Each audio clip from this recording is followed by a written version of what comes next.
मागच्या 2 महिन्यापेक्षा जास्त कालावधीपासून आपण सर्वजण कोविडची दुसरी लाट जी आली त्याचा सामना करतोय. त्याची तीव्रता आता बऱ्याच अंशी कमी होताना आपल्याला दिसते. मागच्या अनेक दिवसांपासून जी दररोज कोविड बाधित रुग्णांची संख्या जी येते याच्यामध्ये स्टेडी डिक्लाइन होताना दिसत आहे. नक्कीच समाधानाची बाब आहे. मात्र हा ट्रेंड कधीही रिव्हर्स होऊ शकतो. याच्यामुळे आपल्याला सतर्कता त्याच पद्धतीने पाळणं गरजेचं आहे. मात्र ओव्हरऑल जर परिस्थिती आपण पाहिली, जगभरातले जे काही कोविडचे वेव्ह आलेले आहेत वेगळ्या, त्याचं अनालिसिस केलं तर पहिली लाट, त्यानंतर दुसरी लाट ती सबसाईड झाल्यानंतर काही गॅप पडतो. परंतु इनव्हेरिएबली असा एक्सपिरियन्स जगभरामध्ये दिसतोय की दुसऱ्या लाटेच्या नंतर काही कालावधी गेल्यानंतर तिसरी लाट येते. आणि ही वस्तुस्थिती आपल्या बाबतीत सुद्धा खरी होण्याची शक्यता आहे. आणि त्यामुळं आत्तापासूनच तिसरी लाट जर येणार असेल तर त्या दृष्टिकोनातून आरोग्य यंत्रणा आणि बाकी सर्व बाबींची तयारी होणं गरजेचं आहे. त्यामुळे एका बाजूला आपण दुसऱ्या लाटेतून पूर्णतः बाहेर पडलेलो जरी नसलो तरी केसेसची कमी झालेली संख्या, त्यामुळे केस लोड बऱ्याच प्रमाणात कमी झाली आहे ही वस्तुस्थिती लक्षात घेता महानगरपालिकेने आतापासूनच तिसऱ्या लाटेची तयारी सुरू केलेली आहे. तिसऱ्या लाटेची जेव्हा आपण तयारी करतो त्यावेळी bed upgradation, equipment availability, manpower planning ह्या सर्व बाबी महत्वाच्या आहेत. त्याच्यामध्ये तो पिडियाट्रिक अँगल आहे, त्याची सुद्धा आपल्याला दक्षता घेणं गरजेचं आहे. या सर्व बाबींची तयारी आपण करतोय. मात्र सर्वात महत्वाची बाब आहे, जर तिसरी लाट येणार असेल तर त्याची तीव्रता आपल्याला जर कमी करायची असेल तर अजूनही आपण त्या दृष्टिकोनातून नियोजन करू शकतो, ते व्हॅक्सिनेशनच्या माध्यमातून. व्हॅक्सिनेशनचा ड्राईव्ह जरी आपल्याकडे 16 जानेवारीला सुरू झाला तरी खऱ्या अर्थाने मार्च महिन्यामध्ये त्याला गती आली आणि मोठ्या प्रमाणावरती आपण व्हॅक्सिनेशन जेवढं शक्य तेवढं जलद गतीने करण्याचा प्रयत्न केला. त्या साधारणतः एक्सपिरियन्स मागच्या 2 महिन्याचा आपण पाहिला आणि व्हॅक्सिनची उपलब्धता कमी जास्त होते याचा अनुभव पाहिला. याच्या आधारावरती आपल्याला पुढचं नियोजन करणं गरजेचं आहे आणि त्या माध्यमातून तिसऱ्या लाटेची तीव्रता कमी राहावी यासाठी आपल्याला जास्तीत जास्त लोकसंख्येला लवकरात लवकर व्हॅक्सिनेशन पूर्ण करून घेणं गरजेचं आहे. व्हॅक्सिनेशनच्या बाबतीमध्ये आपली प्रायोरिटी ही 45+ पॉप्युलेशनची आहे. 18 ते 44 जरी मागच्या काही दिवसांपासून शासनाने सुरू केला होता तरी सुद्धा व्हल्नरॅबिलिटी जी आहे ती 50+ पॉप्युलेशनची कोविडच्या बाबतीमध्ये आहे. आणि त्यामुळे 45+ पॉप्युलेशन जी आहे त्यांचं व्हॅक्सिनेशन लवकरात लवकर पूर्ण व्हावं या दृष्टिकोनातून आपण प्रयत्न करतो. एकंदर आतापर्यंत जर आपण पाहिलं तर नवी मुंबईमध्ये आपण व्हॅक्सिनेशनमध्ये जो स्पीड मेंटेन केला, व्हॅक्सिनची उपलब्धता कमी जास्त जरी असली तरी जास्तीत जास्त सेंटर ओपन करून त्यांच्या माध्यमातून स्पीड मेंटेन करण्याचा आपण जो प्रयत्न केला त्यामुळे आतापर्यंत साधारणतः 2.5 लाख लोकांना आपण पहिला डोस देऊ शकलेलो. लोकसंख्येच्या प्रमाणात नक्कीच हे इतर अनेक कंपॅरेबल कॉर्पोरेशन किंवा जिल्ह्यांमध्ये अत्यंत समाधानकारक पद्धतीने आपण आतापर्यंत जास्तीत जास्त लोकांना व्हॅक्सिनेट करण्याचा प्रयत्न केलेला आहे. 45 पेक्षा जास्त वयोगटातील जे लोक आहेत यांना व्हॅक्सिन अधिकाधिक लवकर मिळावं यासाठी आपण अनेक प्रकारे प्रयत्न करतोय. सर्वात महत्वाची बाब आहे की व्हॅक्सिन सेंटरला गर्दी होऊ नये याच्यासाठी जास्तीत जास्त व्हॅक्सिनेशनचे सेंटर अवेलेबल असणं गरजेचं आहे. यासाठी आपण सुरुवात केली त्यावेळी साधारणतः 50 आपले व्हॅक्सिनेशनचे सेंटर होते. त्याच्यामध्ये आपण जवळपास नवीन 50 वृद्धी करून अतिरिक्त 50 सेंटरचं नियोजन केलेलं आहे.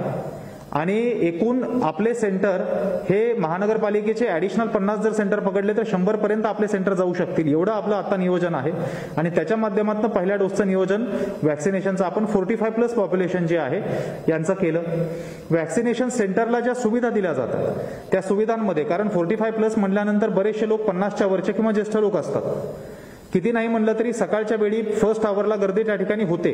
त्या ठिकाणी त्यांना सुविधा म्हणजे बसण्याची व्यवस्था असावी, उन्हाळा आहे त्यामुळं त्या ठिकाणी शेडची व्यवस्था असावी, पिण्याचं पाणी, पंखा, कूलर या पद्धतीने आपण व्यवस्था उपलब्ध करून देण्याचा प्रयत्न करतोय.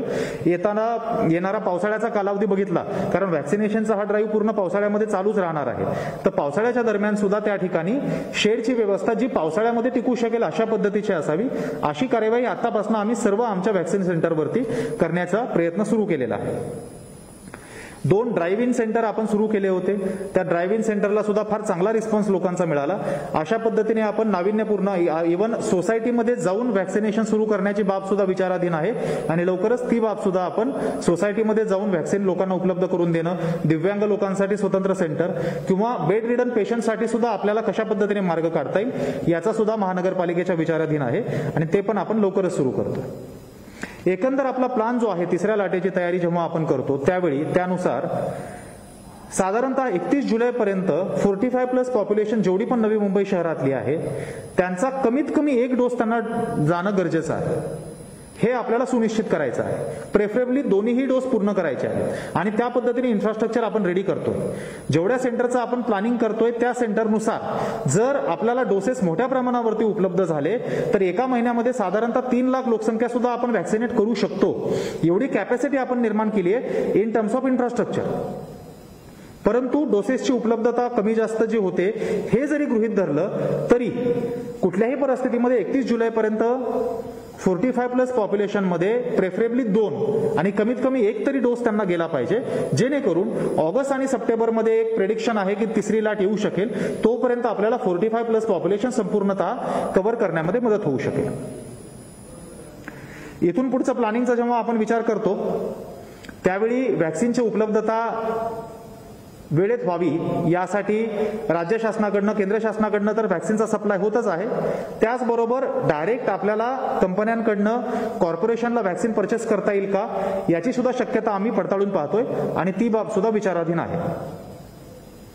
सध्या सेकंड डोस साठी जे एलिजिबल असणारे नागरिक आहेत त्यांच्या बाबतीमध्ये फार मोठ्या प्रमाणावरती नागरिकांच्या मनामध्ये संभ्रम आहे आणि खरं म्हणायचं तर एन्झायटी आहे की माझा पहिला डोस घेऊन कोवॅक्सिनचा 4 ते 6 आठवड्याचा कालावधी संपत आला किंवा कोविशिल्डचा 6 ते 8 आठवड्याचा कालावधी संपत आला आणि मग आता व्हॅक्सिन उपलब्ध होईल किंवा नाही.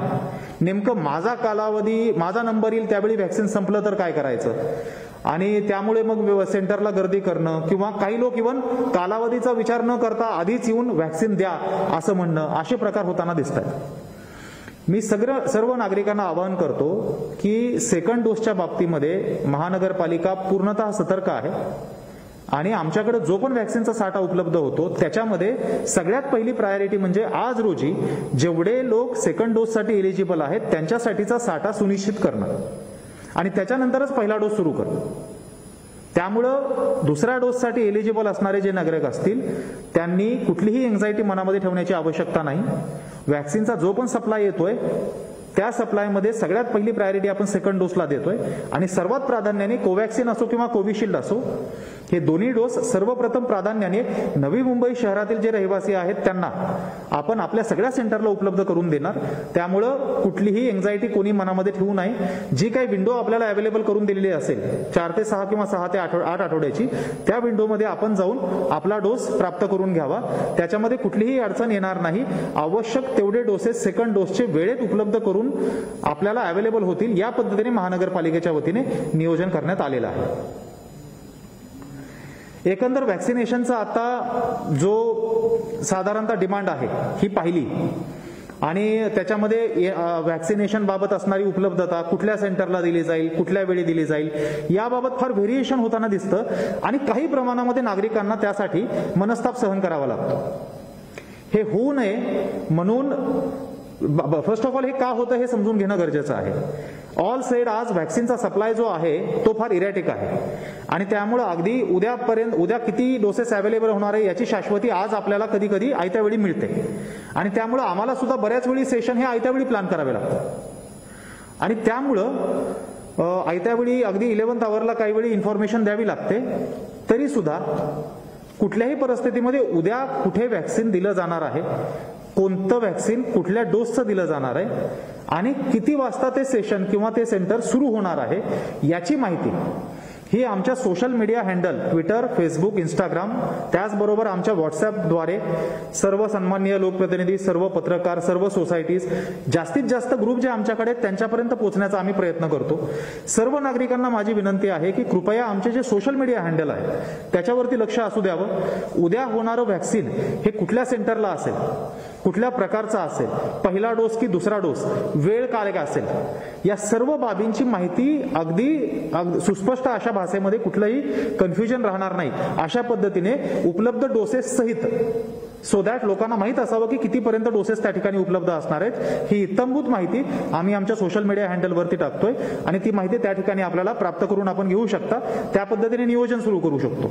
टोकन सिस्टमचा पण मी या ठिकाणी उल्लेख करेल की सर्व सेंटरवरती आपण टोकन सिस्टमच्या आधारे, सो दॅट कुणी लाईन जी आहे ती जम्प करून पुढे जाण्याचा प्रयत्न करते वगैरे हे होऊ नये, कुठलाही गैरप्रकार व्हॅक्सिनेशनच्या सेंटरला होऊ नये याच्यासाठी आम्ही सतर्क आहोत। अगदी दररोज त्याचा आढावा घेतला जातो, दिवसभराचा एक्सपिरियन्स काय आहे त्याचा फीडबॅक घेतला जातो आणि जर स्ट्रॅटेजी मॉडिफाय करायची गरज पडली तर त्या पद्धतीने मॉडिफाय केली जाते। एकंदर व्हॅक्सिनेशन ही एक फार महत्वाची स्ट्रॅटेजी आहे तिसऱ्या लाटेच्या पूर्वतयारीसाठी आणि त्या बाजूने संपूर्ण तयारी पहिल्या डोसची आणि दुसऱ्या डोसची महानगरपालिकेच्या वतीने केली जाते। आता साधारणतः व्हॅक्सिनेशनला रिस्पॉन्स फार चांगला मिळतोय हे दिसतंय, मात्र तरी सुद्धा काही अफवा अशा पसरल्या जातात की हे व्हॅक्सिन चांगलं आहे किंवा दुसरं चांगलं आहे। एखाद्या व्यक्तीने त्याच्या काही फिजिओलॉजिकल पॅरामीटरनुसार किंवा काही त्याचे क्लिनिकल स्टेटस आहे ह्याच्यानुसार हे व्हॅक्सिन घ्यावं किंवा तो व्हॅक्सिन घ्यावं, ह्या अशा कुठल्याही अफवाला कृपया बळी पडू नका। जे व्हॅक्सिन अवेलेबल असेल, जे ऍट द अर्लिएस्ट आपल्याला मिळू शकेल एलिजिबिलिटीच्या क्रायटेरियानुसार, ते प्राप्त करून घेणं गरजेचं आहे।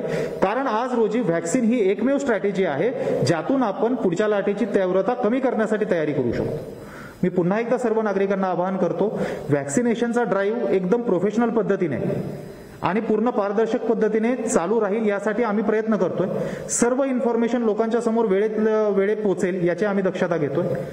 नागरिकांनी यामध्ये संयम पाळावा, आपला नंबर जेव्हा येईल त्याच वेळी घ्यावं, मात्र त्यावेळी टाळू नये, विनाविलंब जाऊन जे पण व्हॅक्सिन अवेलेबल असेल ते उपलब्ध करून घ्यावं। आपलं आणि आपल्या कुटुंबाचं आरोग्य सुरक्षित राहील याच्यासाठी ही बाब फार महत्वाची आहे।